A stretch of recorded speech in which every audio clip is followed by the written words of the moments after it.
যে খবরের দিকে নজর রাখবো, জেলা সফরে সিইও ভোটারদের দুয়ারে গেলেন সিইও মনোজ আগরওয়াল। তিনি এলাকা ঘুরে দেখলেন। নন্দীগ্রামে গেলেন মনোজ আগরওয়াল। নন্দীগ্রামে সিইও মনোজ আগরওয়াল বিভিন্ন ঘরে গিয়ে বিভিন্ন ভোটারদের সঙ্গে কথা বলেন সিইও।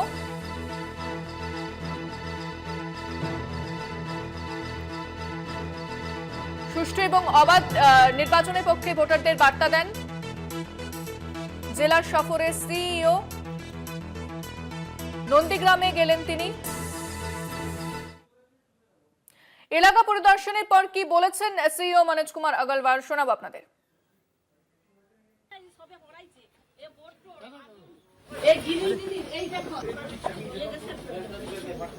শুধুমাত্র এলাকাতে গিয়ে এলাকার বাসিন্দাদের সঙ্গে কথাবার্তা নয়, এবং এলাকার বাসিন্দারা যখন জানাচ্ছিলেন যে তাদের বাড়ি ঘর পাবলিককে আমরা আশ্বাস দিচ্ছি, কোনো ইন্টারপ্রিটেশন, কোনো ভায়োলেন্স আমরা অ্যালাউ করবো না। যে আগে কেস হয়েছিল ও সব না, যেটা বি অভিযোগ আছে না, এই জন্য আমরা এলাম। আমি এখানে আজকে পূর্ব মিদনাপুরে যেটা আছি জেলা শাসক সঙ্গে, যেখানে যেখানে নিয়ে যাচ্ছেন আমি যাচ্ছি। যেখানে আগে সন্ত্রাস হয়েছিল या কিছু মারপিট হয়েছিল या ভয় দেখানো হয়েছিল, ওসব এলাকাতে আমরা যাচ্ছি।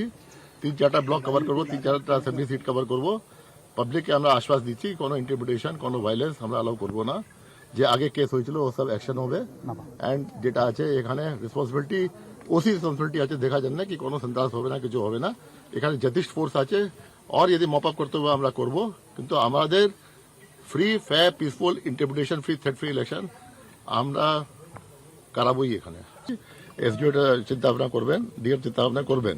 যে আগে গ্রামে গেছিলাম, এটা বলেছিল 2021 পরে মারপিট হয়েছে, এটা হয়েছে, ভয় দেখানো হয়েছে, চুরি ডাকাতি হয়েছে, সব বাড়ি থেকে জিনিস নিয়ে গেছেন, এসব শুনলাম আমরা। যে আমাকে পুলিশ বলছে অনেক কেস আগে হয়েছিল, কিছু লোক অ্যারেস্ট হয়েছে, কিছু লোক বেলে আছে, বাকি সব যে আছে পুলিশ ইনভেস্টিগেট করবে, দেখবে। যেটা প্রয়োজন হবে হবে, যেটা প্রয়োজন হবে সব হবে, যেরকম ওষুধ লাগবে ওরকম দেওয়া হবে।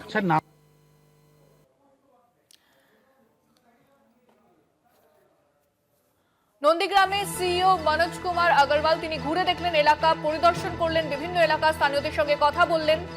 যে ওষুধ লাগবে তাই দেওয়া হবে, এমনটাই কিন্তু স্পষ্ট বার্তা দিয়েছেন মনোজ আগরওয়াল। ভোট পরিস্থিতি খতিয়ে দেখতে জেলা সফরে সিইও স্থানীয়দের সঙ্গে কথা বললেন মনোজ কুমার আগরওয়াল। বিভিন্ন ভোটারদের সঙ্গে কথা বললেন, বিভিন্ন এলাকা পরিদর্শন করলেন, যাতে অবাধ এবং শান্তিপূর্ণ নির্বাচন হয় সেদিকে নজর রাখা হবে, এমনটাই জানানো হয়েছে সিইওর তরফ থেকে।